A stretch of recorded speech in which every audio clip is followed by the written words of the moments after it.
Hi there. My name is Braden Rapp, and I want to just take just a second to say thanks for choosing to watch my video. What is glitch communicating when it is used as an aesthetic choice? I am presenting an essay called Glitch TM, Rebranding, Imperfection in the Glitch Studies Manifesto.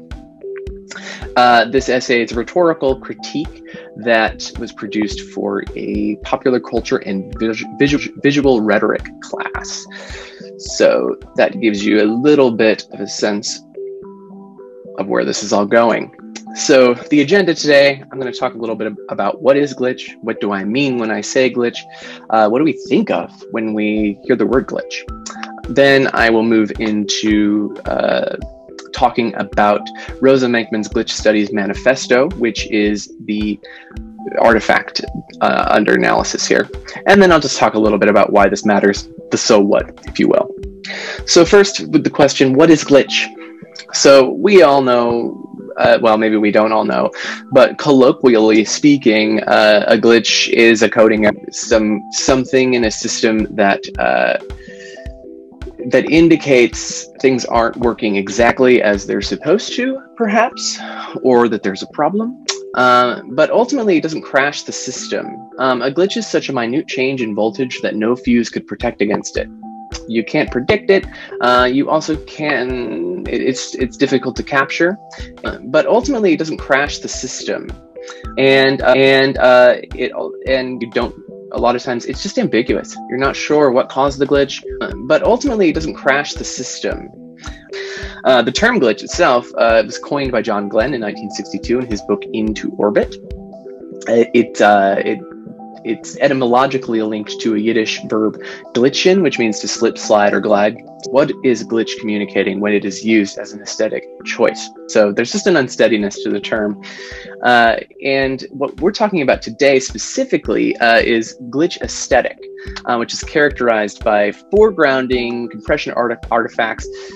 So think of when you see a commercial where it looks like your television's glitching, but it is not. It's an aesthetic. It's an aesthetic choice. It's communicating something, right? What I'm looking at is that something. What is glitch communicating when it is used as an aesthetic choice? And sort of the argument I'm making here on a larger scale is that glitch may be considered a discourse that shapes the way that we interact with technology and the way we understand the world. So, with that, the Glitch Studies Manifesto, why? Well, in terms of thinking about glitch from a solely technological standpoint, to thinking about glitch as a potential discourse, the Glitch Studies, I would argue that the Glitch Studies Manifesto represents the pivot point, that moved glitch away from being solely a technological, within the realm of technology, and into something greater as a metaphor and as a discourse. So the Glitch Studies Manifesto, it was created by Dutch art theorist and curator and visual artist named Rosa Menkman. I spent a lot of time looking into the history of manifestos, and particularly the aesthetic manifesto or the art manifesto, because that's what this is, and it is part of a long lineage. The structure of Menkman's essay, or Menkman's manifesto, mimics a lot of what the futurists were doing during the Industrial Revolution, and at that time they were arguing for a new way of looking at art and a new way of seeing the creativity, really, at the time. So Menkman carries on this tradition of using the manifesto to try to legitimize an art movement and artistic practices, as well as voice dissent for the status quo. What is glitch communicating when it is used as an aesthetic choice? It calls attention to the fact that we are interfacing with a medium when we are interfacing with a medium, but ultimately it doesn't crash the system.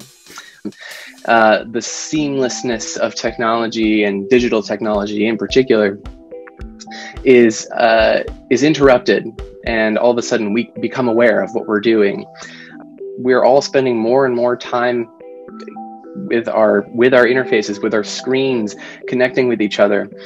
What is glitch communicating when it is used as an aesthetic choice? Glitch aesthetic is a way of responding to and contending with and avoiding complacency when it comes to how we relate to our technology, how technology sort of dominates our lives, right? In the Glitch Studies Manifesto, Menkman, her aim is to legitimize glitch studies, as she calls it, and it's a response to the increasing ubiquity of the glitch aesthetic in mainstream culture. It's important to note here that the Glitch Studies Manifesto was published in 2009, which is the same year that Kanye West released his Welcome to Heartbreak video, which within the glitch art community, that video is often considered the moment when glitch aesthetic went mainstream. Menkman tries to take the term glitch and the idea of glitch away from glitch art, away from technology, and tie it to greater discourses.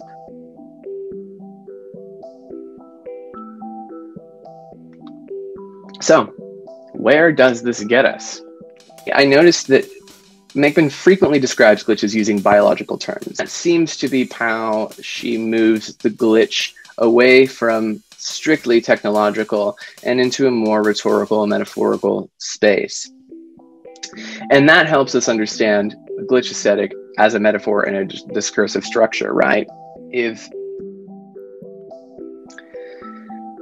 glitch as an aesthetic can be thought of as something more than art, more than aesthetic, then it is communicating beyond simply its aesthetic qualities, right? It's communicating something more.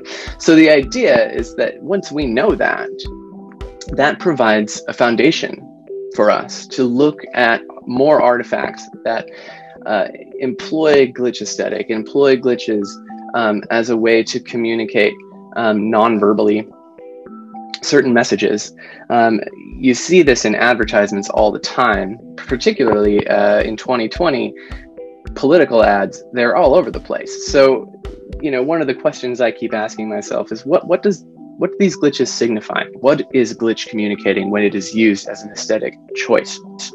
Menkman's Glitch Studies Manifesto helps us get to a place where we can answer that question depth. So, just to debrief, we talked a little bit about what glitch is, what it means, where the word comes from, and then Rosa Menkman's Glitch Studies Manifesto, which was the artifact, and then I talked about some of the implications. And like I said, in terms of visual aesthetics, the glitch it's ubiquitous, it's multimodal, and it's saying something about our culture right now. And it is important to recognize that the function of a glitch is